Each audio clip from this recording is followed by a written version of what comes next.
Good evening, everyone. Thank you for coming all the way up to the fourth ring to be with us for our dance talk. The Joyce Theater is very excited to be uptown for this special presentation of Alice's Adventures in Wonderland. And whenever we are looking at someone to really bring the ballet to life, we always consider our good friend Linda Monick, who has taught dance in so many different capacities as an educator and has roved around this plaza in quite a few capacities. So I will let her take over for the evening. We're going to go, we'll have you out of here around 7, so you'll have time to get something to drink, use the restroom, and then enjoy the show. So thank you very much. I'm Melissa. I'm part of the education program at the Joyce, so I may have been in touch with some of you via email. But thank you again for joining us.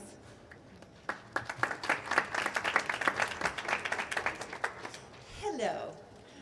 I'm Linda Monick, and I've been doing dance talks for the Joyce for, I'm shocked to say this, 17 years.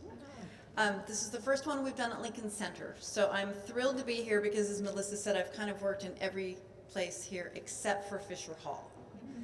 Juilliard, Lincoln Center Institute, the Met, New York City Ballet's Education Department.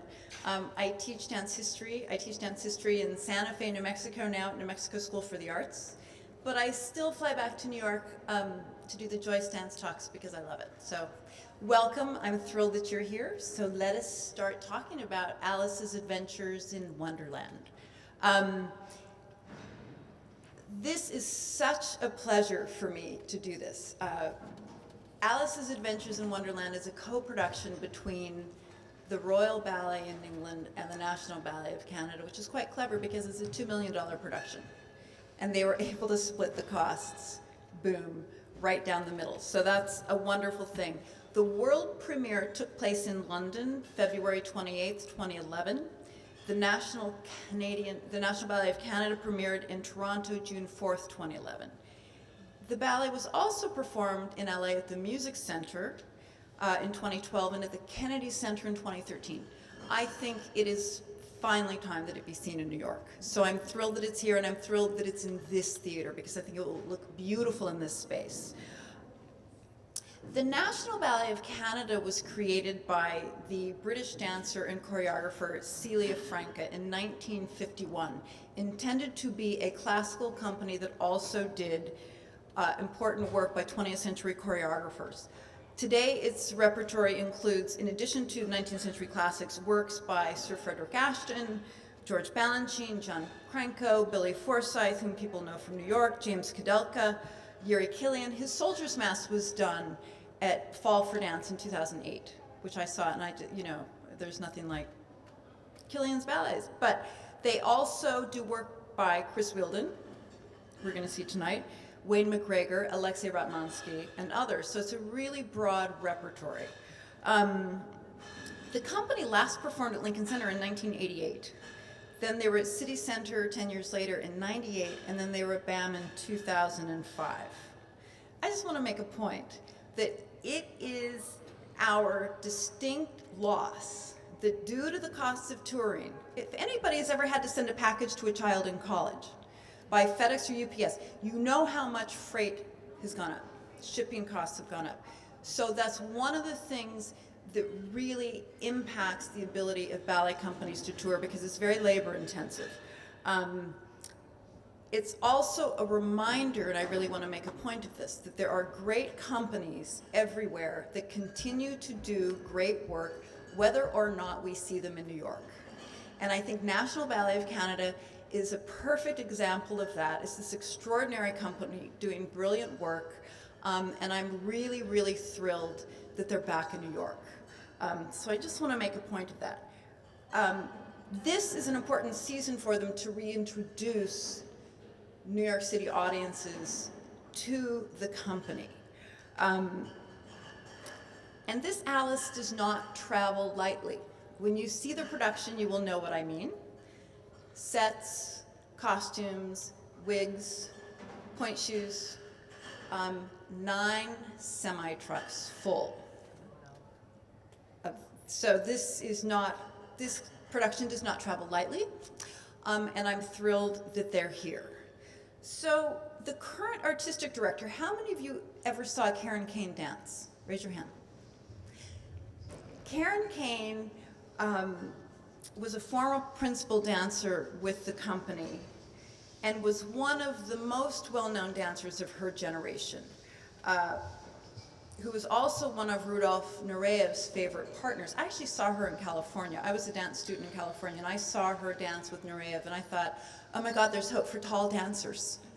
Because she was this beautiful, elegant, gorgeous, gorgeous, gorgeous classical dancer.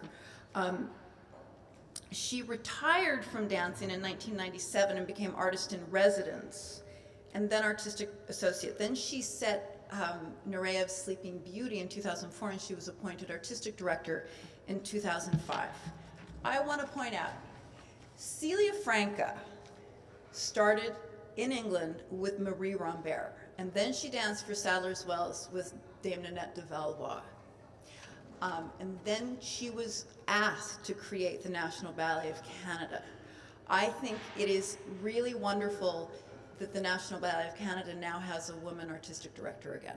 I think it's really great. There are very few of them, and I am really proud to say that Karen Kane is one of the great artistic directors in ballet, and I'm very happy that you're here to see this.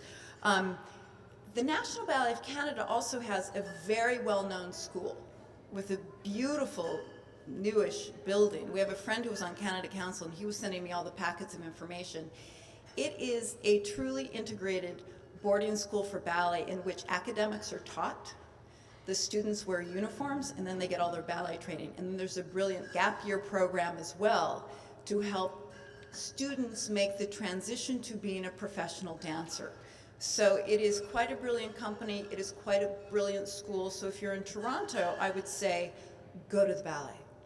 Go and see them in their home theater. Christopher Wheeldon was just quoted in the New York Times. He said, "They're a beautiful company, a hybrid of the Royal Ballet's approach to narrative works and the athleticism of American dancers. The company has always had a very clean, beautiful classical style. And it's a slightly different hierarchy than in American companies. The full company, we're not seeing the full company for this because it's, not the full company coming. They have 11 principal dancers. This is a category that I really love. They have 5 principal character dancers, many of whom danced with a company in the 60s and the 70s who were then moved into character roles. And I think that is quite a fabulous thing to have. Absolutely trained professionals doing the character roles. They have 13 first soloists. For anybody who saw Houston Ballet, they have kind of the same hierarchy with first soloists and then second soloists. So the first soloists, second soloists, the corps de ballet, and they also have 10 apprentices, most of whom have come up through the school. They also have a full-time orchestra under the music direction of David Briskin, who is also the principal conductor. He will be conducting these performances with, appropriately enough, the New York City Ballet Orchestra. It is one of the great classical companies with one of the great ballet orchestras, and so I think it's a thrill that they're finally here. So when I got the email saying, "Do you want to do Alice?" I thought, well, what, are you kidding? Yes, of course I want to do Alice. But I thought, my question was, how do you even begin? I have my book. How do you even begin to do a ballet based on Alice's Adventures in Wonderland? The first inspired choice was to have Christopher Wheeldon do the choreography. That's the first important thing. He trained at the Royal Ballet School. A lot of you know this. If you're City Ballet or New York audiences, you know this. He trained at the Royal Ballet School. He danced for the Royal Ballet, where he performed their repertory that included full-length works by the great Frederick Ashton, Kenneth Macmillan, 19th century classics plus contemporary choreography. Then he came to New York City Ballet, and he was really able, he was not only a dancer, immersed in Balanchine, Robbins, and the contemporary works that they do, he was given his first opportunities to choreograph here. So in a way, his master classes, Frederick Ashton was famous for saying he would go to Sleeping Beauty all the time. Well, he'd probably seen 800 Sleeping Beauties. And people say, what are you doing here? And he would say, it's my master class. And Ashton, for Wheeldon, was a master class. Frederick Ashton, I don't know how many of you have seen a lot of Ashton works, but he's famous for the kind of purity of the core work, the purity of the classical parts. But he also did these really antic, really funny kind of character roles in character ballets. He has lots of animals in his ballet. There's that English thing about animals. We were in London one year, front page of the paper. Put water out for your hedgehogs. They are in crisis. It was a drought. God forbid you did not put water out for your hedgehogs. So there's a whole animal thing. So Frederick Ashton in his ballets, for those of you who have seen his Female Garde, the famous dancing chickens, he did his version of Midsummer Night's Dream called The Dream. One of the most beautiful pas de deux is between Titania and Bottom the donkey. But he also did a full-length Tales of Beatrix Potter, in which he danced the role of Mrs. Tiggywinkle, the hedgehog laundress. My girls saw it when they were 3, and they still remember Jeremy Fisher, the frog. So there is this kind of whimsy that exists at the Royal Ballet that is unmatched. The other thing Ashton did, which I think is germane for this, is he was very famous in his Cinderella for dancing the role of one of the ugly stepsisters. There is a tradition in England, in Christmas pantomime and all these different things, for male dancers to take on women's roles. So he was an ugly stepsister in Cinderella. He was famously Widow Simone in La Female Garde, doing his clog dance. And you can see these on DVD. He was a brilliant performer, so it's that funny mix of sort of very high culture, sophisticated, beautiful classical dancing, and then you see dancing chickens. And then you see this beautiful core work, very classical, and then you see the donkey. So part of that impacts all of the dancers who work with the Royal Ballet. The other great thing for Chris Wheeldon was to be here and to do these ballets by Balanchine and Robbins and everybody else. So he has the physical experience of doing some of the greatest work of the 20th century. And I think that is extremely, extremely important. So what happened is, some of you know, this had never happened before. Chris Wheeldon was given the opportunity to begin choreographing soon after he arrived here, because he'd been given chances to do that in England. He was appointed the first resident choreographer at New York City Ballet from 2001 to 2007. Then he left to create his own company, Morphoses. He is one of the most in-demand choreographers of his generation. I have seen him since he did his first work on School of American Ballet students. And one of the things that I think is so important about his work, and one of the reasons people love him, is he really understands the vocabulary of ballet. The vocabulary, the traditions, the conventions. So he was one of the few people. I have margarita lunches with friends across the street at Rosa Mexicano, all of whom are dancers, and we talk about, by the time we've had a few margaritas, why is there no more petit allegro in ballet? Why don't choreographers still do those beautiful, small, quick beats and phrases? We have not come up with an answer for that, but Chris Wheeldon is one of the few choreographers who really uses petit allegro. You will see a lot of it tonight. He uses the full range of what ballet vocabulary is, which is a lovely thing to see. He is also musical. He is also able to use the core members in an architectural way. And that is where some people fall apart, because they cannot do that architectural spatial patterning thing. He does it brilliantly. For those of you who have seen mercurial maneuvers, he really knows how to move people in the space, which is a brilliant thing. He's musical. I'm going to say that again. He's musical. The Mad Hatter's Tea Party. It's an extremely important part of all of his work, and he choreographs to a broad range of music. He has done narrative work, he has done non-narrative work. As you all probably know, he is now off doing American in Paris with Robert Fairchild from New York City Ballet, which will be on Broadway in the spring. So he has a broad range of interests and experiences, which I think all comes to bear on this. So the other important thing, after choosing Christopher Wheeldon to be the choreographer, is he chose his artistic collaborators really well. The composer Joby Talbot created ballet scores for Chris Wheeldon. They just did a full-length Winter's Tale this year. He's also done work with Wayne McGregor. He's written music for film and concert works. So he's a very well-known, very established choreographer, or composer, again, with a broad range of experience. Bob Crowley, some of you may have seen his work. He designed the sets, the costumes, and the props. He's a Tony Award and Olivier Award-winning designer whose designs range from Once to The History Boys, Disney's Aida, Mary Poppins, and The Coast of Utopia, as well as work for the National Theatre in London, the Royal Shakespeare Festival, the Royal Opera, and the Royal Ballet. So he has huge range of experience in this. But one of the key people for this was Nicholas Wright, who's a playwright. He's an English playwright who wrote the scenario. So he has written for, obviously, plays, but for television and librettos for opera. So he was a key person in terms of deciding how to turn Alice into a ballet.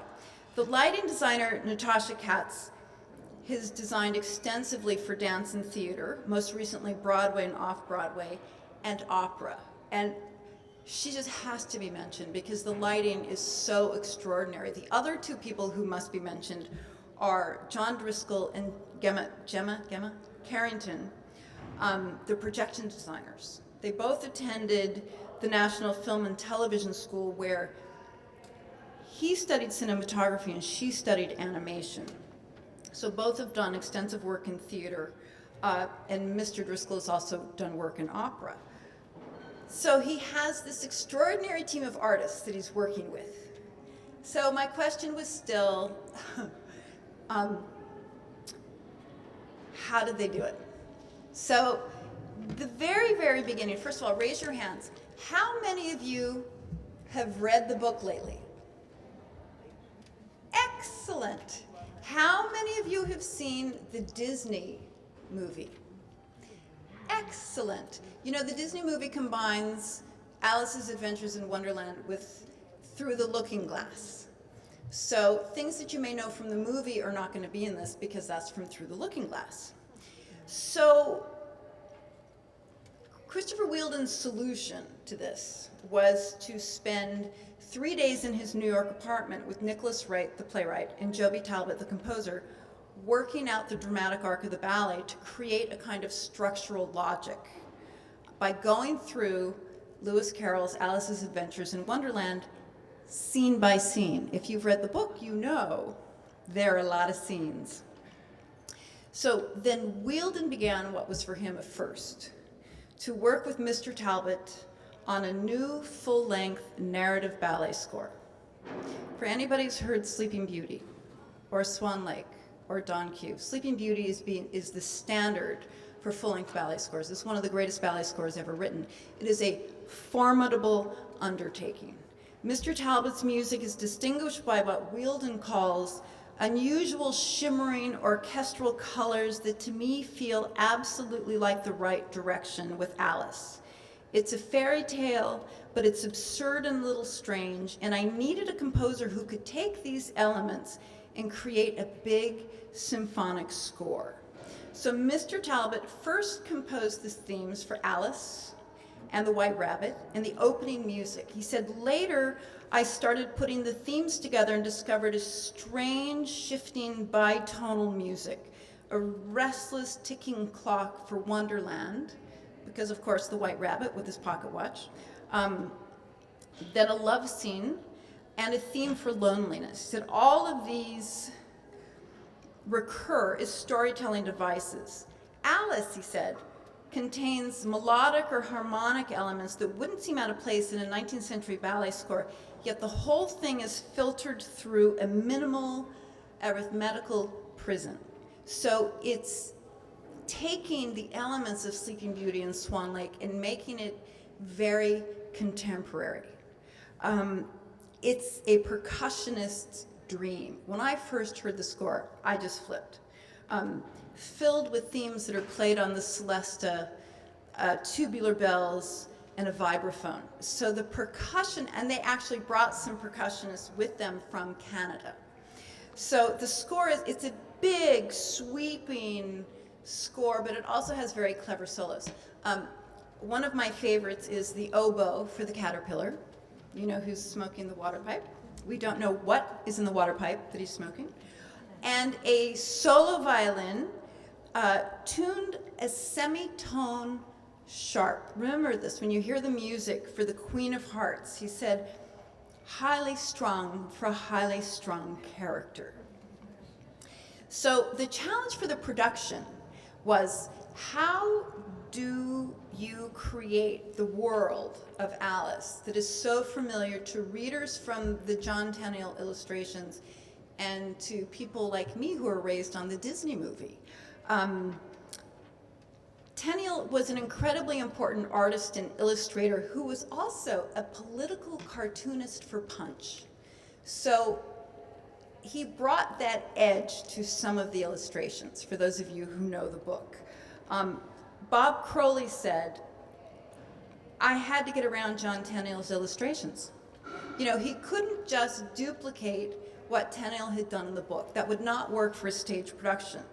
But for those of you who love the book's illustrations, and all cat fans, there is a brilliantly designed Cheshire cat that literally takes Tenniel's illustration, black and white line drawing of the Cheshire cat,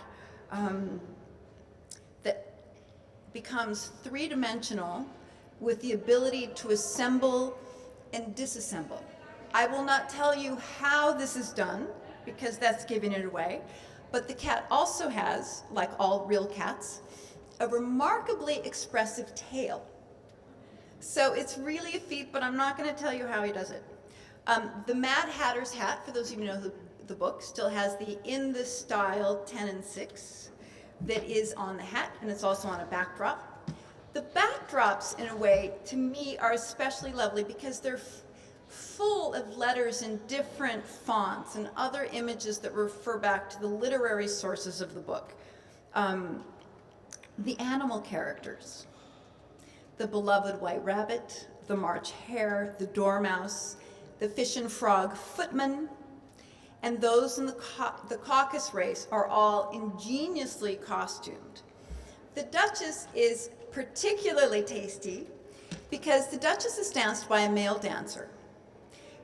First danced in London by a very famous actor named Simon Russell Beale, who said the role of the Duchess is a combination of Queen Victoria and Mrs. Lovett from Sweeney Todd, who wears this huge gown with this huge ruffled bonnet.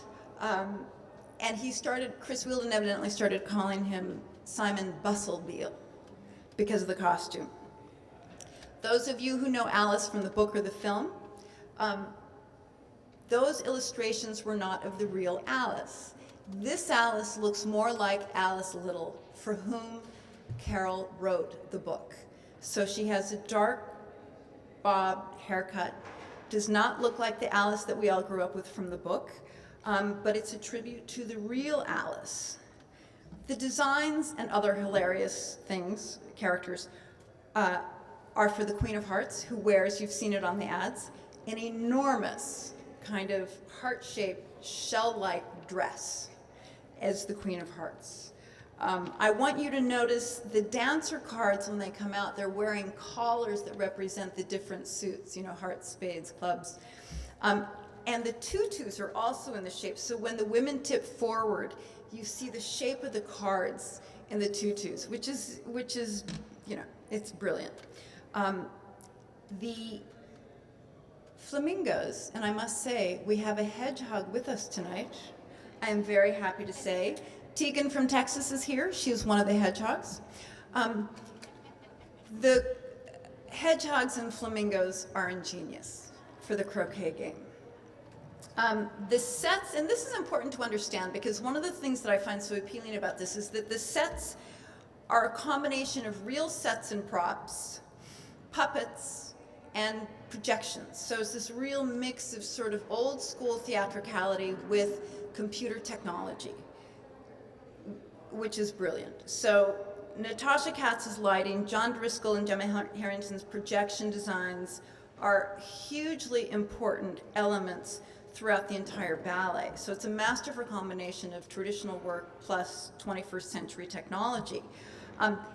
We have to shout out to the stage manager. There are hundreds of cues. There are hundreds of cues in this, lighting cues, props, all sorts of cues. So we really must also acknowledge the people backstage who are making this all happen.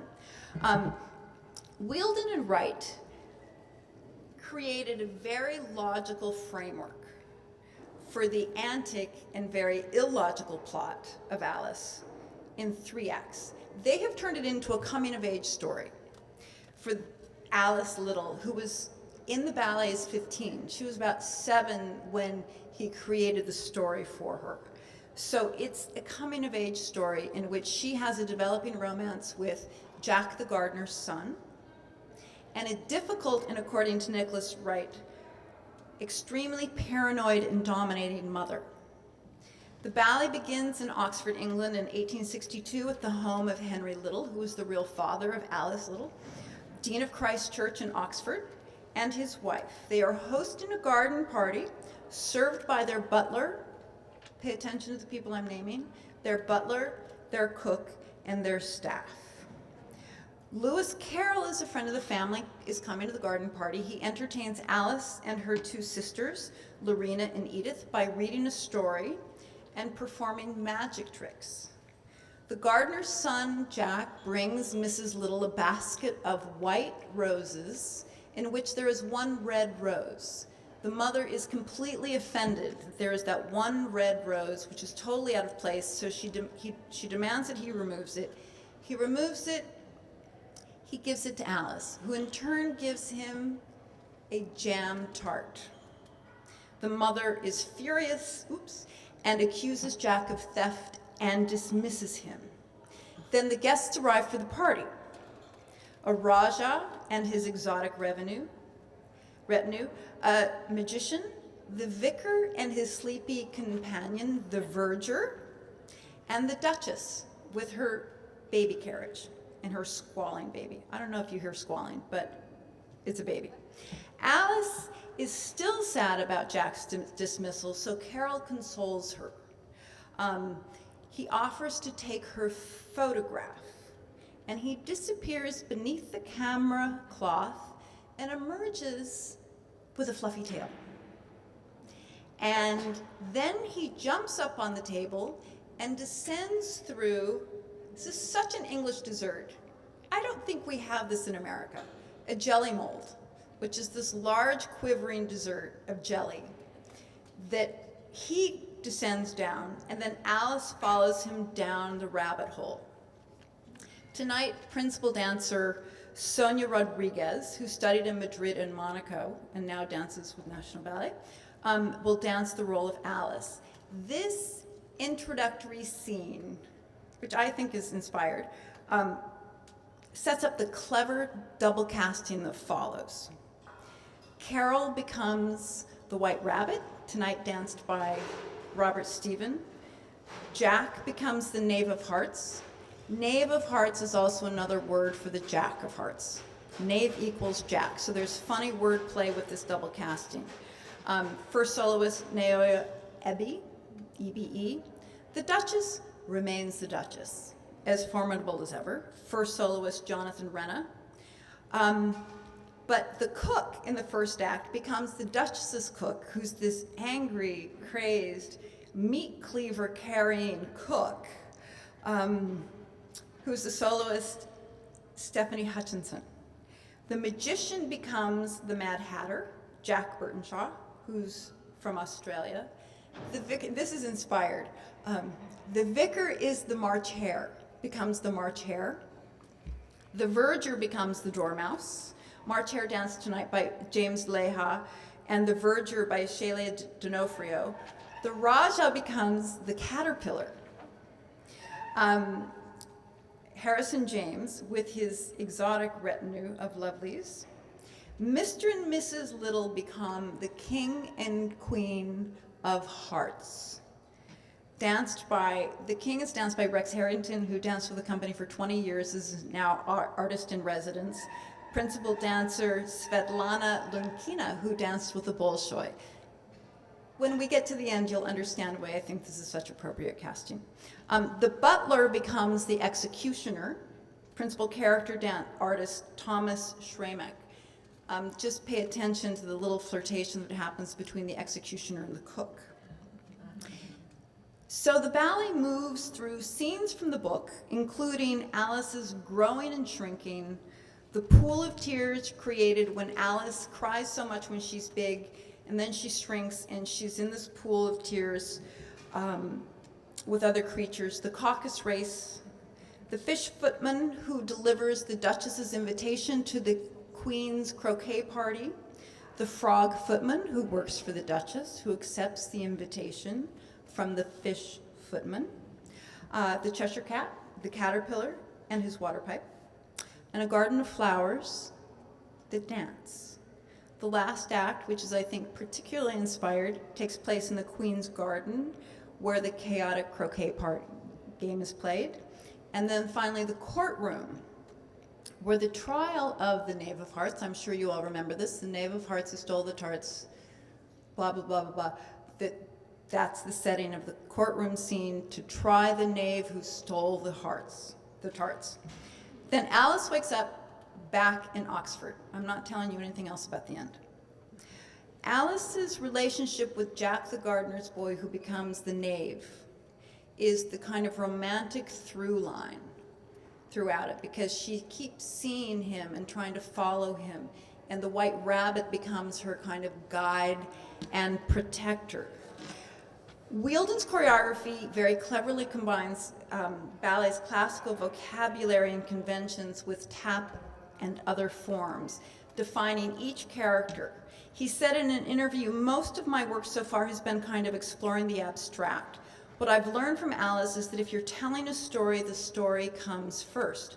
For those of you who know Ashton, who know Anthony Tudor's works, storytelling in ballet is not an easy thing.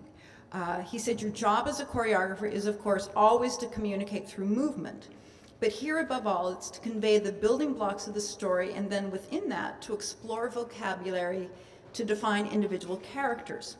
So there's the White Rabbit, splendid in his waistcoat, with his pocket watch, who does this really funny, now if I had clips, I wouldn't have to show you this, but he does this funny thing where he kind of, has a flex foot, and he scratches his leg, which becomes a sort of repeating thing for this very highly strung, very anxious rabbit who has important places to go and he's always late.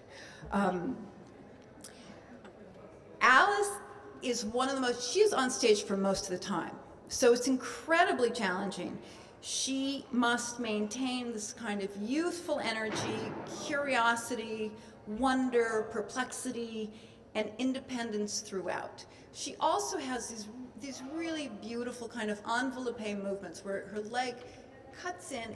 Her legs are very articulated. I don't know if that makes sense to you, but you'll see what I mean when you see it. It's very classical, and then she has this sort of beautiful sweeping grand pas main, large kick of the leg. It's a very demanding role because she not only has difficult dance to do, but she has to maintain this character of Alice and all of the wonder and all of these crazy situations throughout the whole thing. He also incorporates gesture to help tell the story. There's a lot of pointing. There's a lot of pointing that is introduced in the first scene with Lewis Carroll, and there's a lot of pointing throughout that means different things. Go here, go there, don't go there, don't go to the Red Queen, she's bad news. The Red Queen has this repeated, off with their head gesture that she does a lot. The Queen of Hearts, I must say, is completely delicious, requiring both formidable technique and comedy skills. Lewis Carroll wrote about the character. I pictured to myself the Queen of Hearts as a sort of embodiment of ungovernable passion, a blind and aimless fury. She is this, for little kids, she's going to be the scariest character in the ballet, with her constant orders for beheading, and generally wreaking havoc wherever she goes. The Mad Hatter here becomes a Mad Tapper,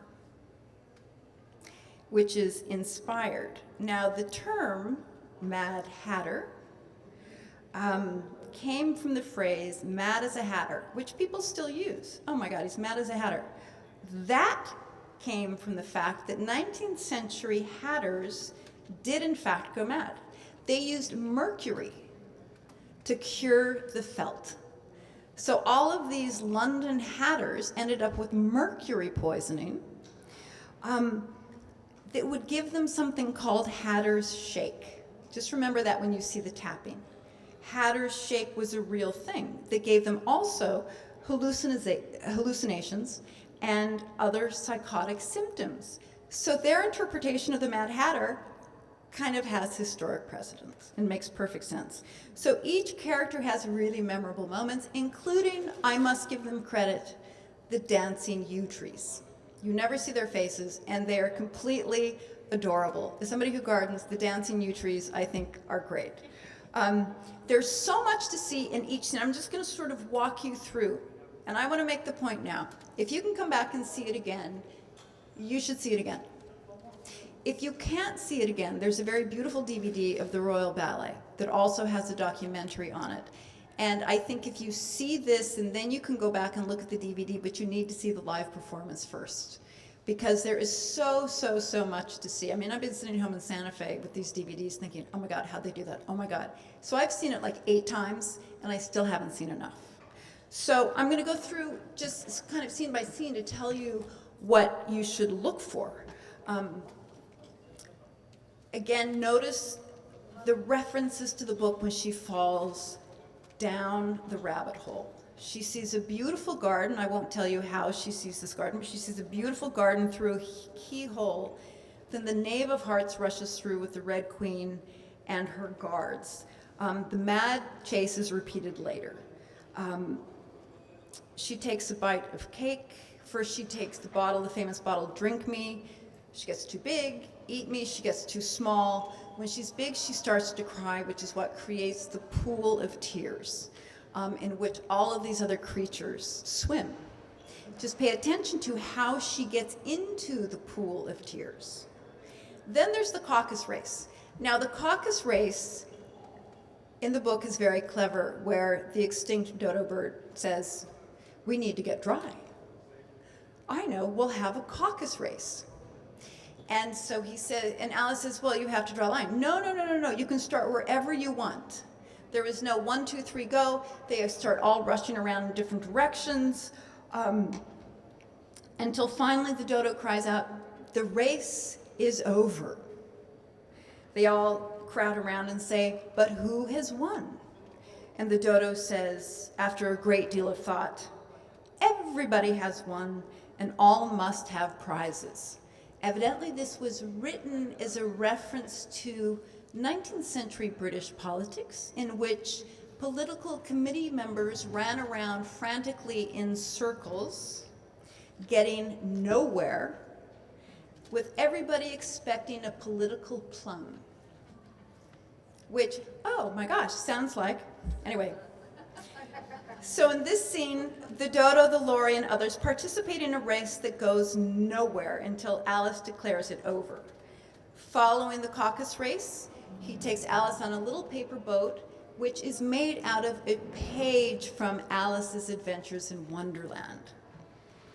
They go through a panoramic forest, which is very similar. The idea of it comes from Sleeping Beauty, where you have these big panoramas that would have been a rolling scrim. And this is done with a projection, and it's brilliant until they get to the Duchess's house. This is total chaos. This is where you first meet the Cheshire Cat, the Duchess and her mad cook, pigs in pots, a pig chair, strings of sausages, a baby. Yes, ma'am. The theatrical magic, the baby becomes a pig. They toss it to Alice. It is so clever. So each scene is its own world, and nothing more so than the Duchess's house, where, of course, the invitations are delivered by the fish footman to the frog footman, who then do a kind of beautiful little dance together. But then you enter the chaos of the Duchess's house. Another appearance of the knave, and then the Cheshire Cat scene, which is so brilliant, I'm not even going to give it away. I'm just going to say that in the book,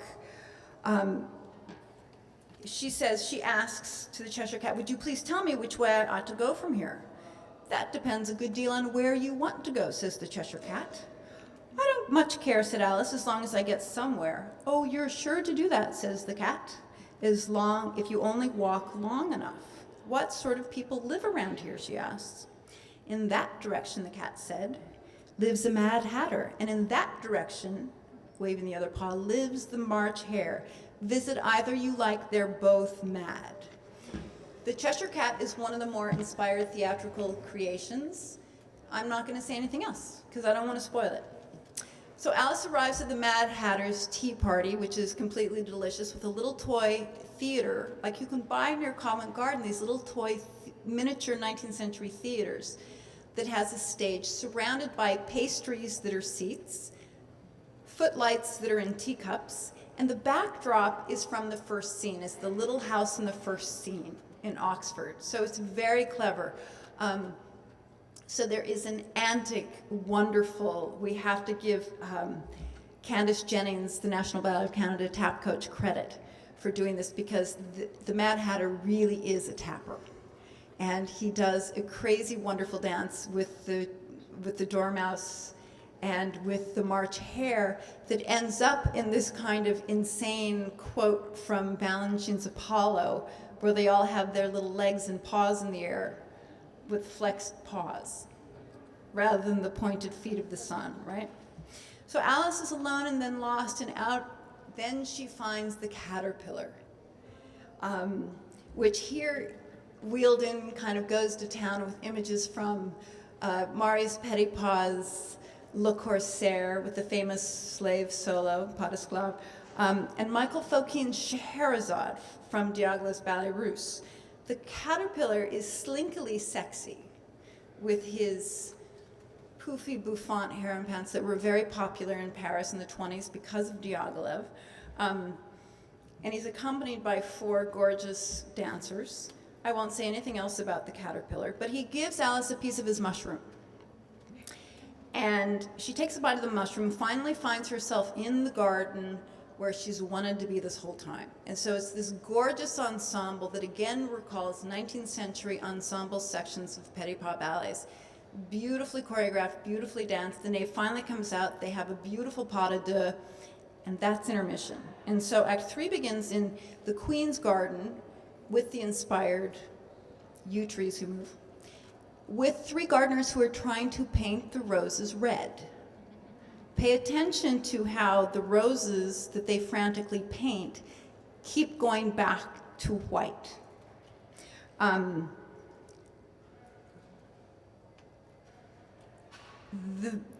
This is where you see the real Petit Allegro with the 3 gardeners. They have a beautiful, beautiful, beautiful trio together. And then everybody enters, the court enters, and this is where you need to pay attention to the card dancers and their costumes and how he works this whole crowd scene. Then the Queen dances a quartet. Raise your hand if you've seen Sleeping Beauty. Raise your hand if you know what I mean by the Rose Adagio. Okay, good. This is a fantastic parody of the Rose Adagio.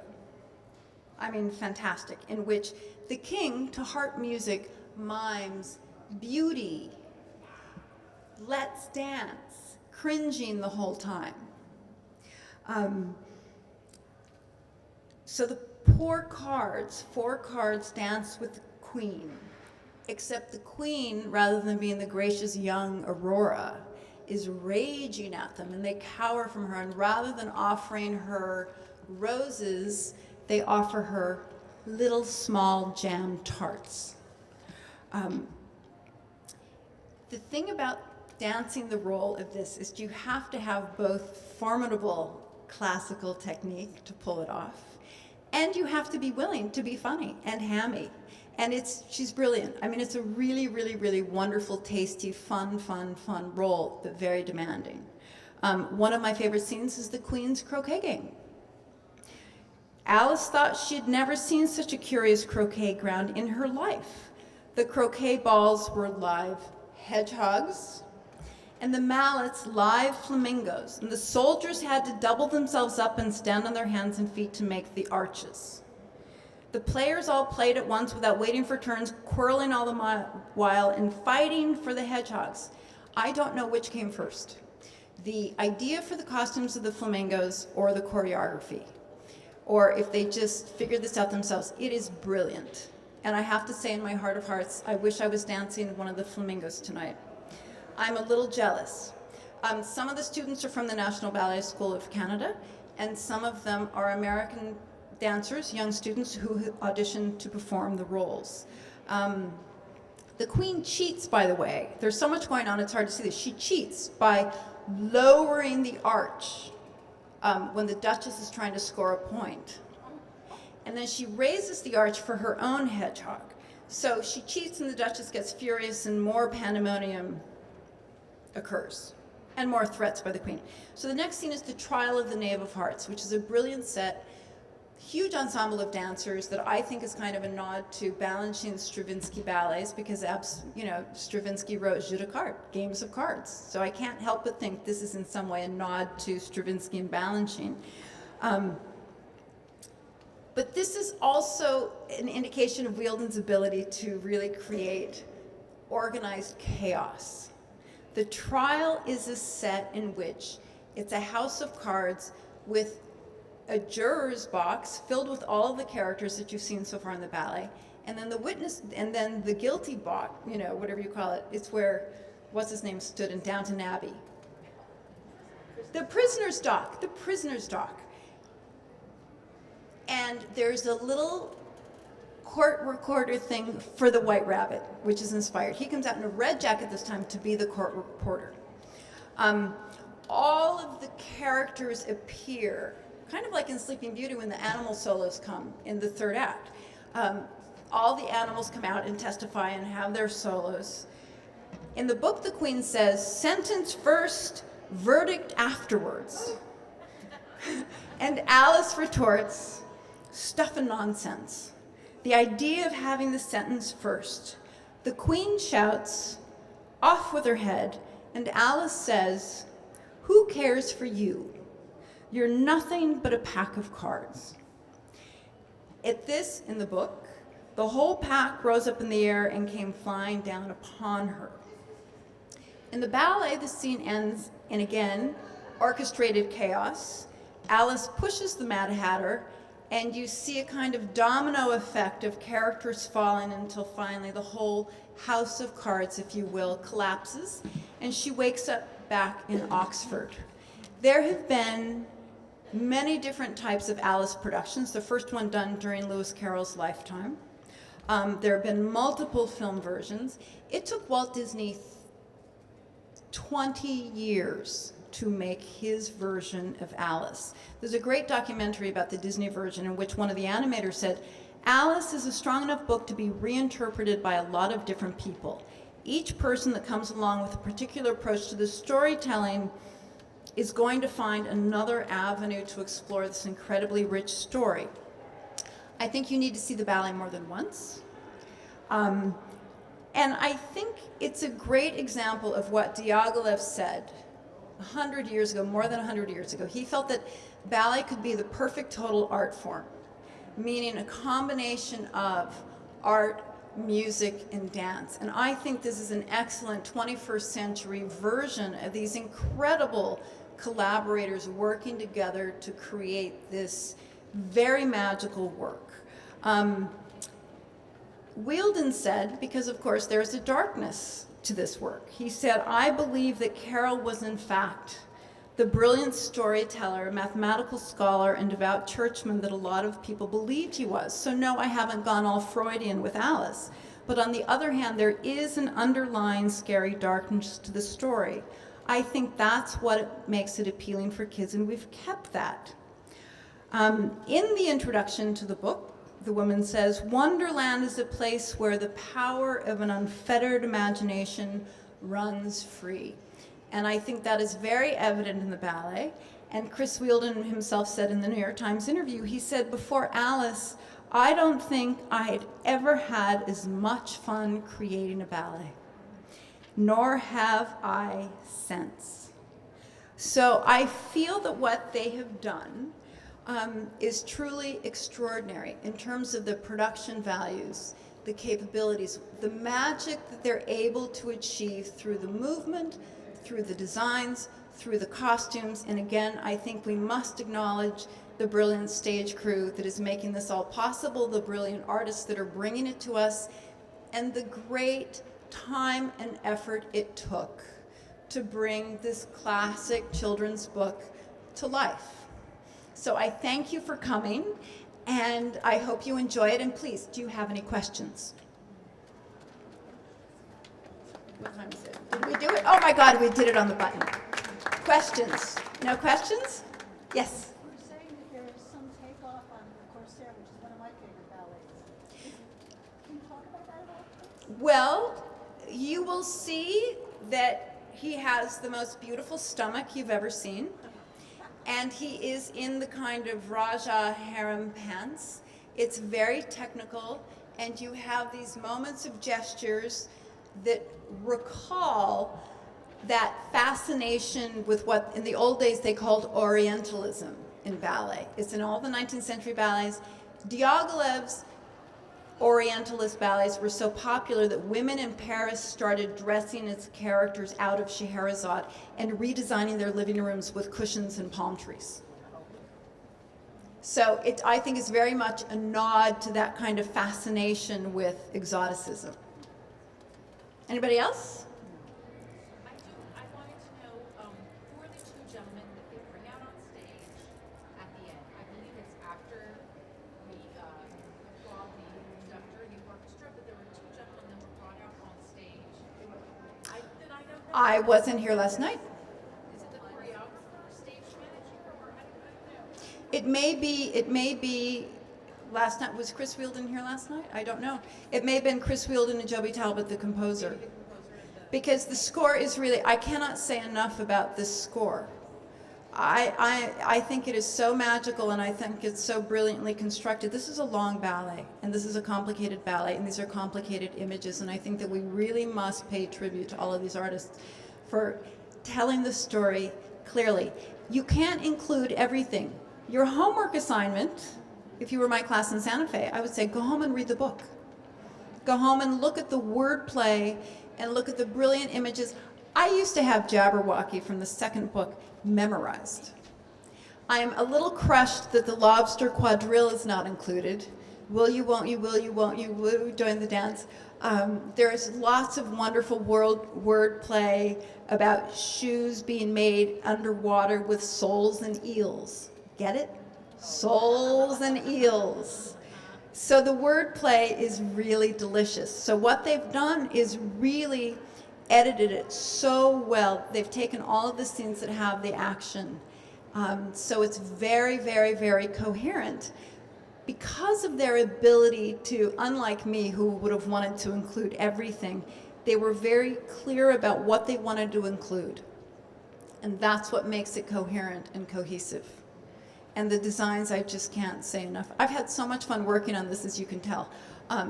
It's just been wonderful, and I can't wait to see it live. So thank you so much for coming, and enjoy it. Enjoy it. Thank you.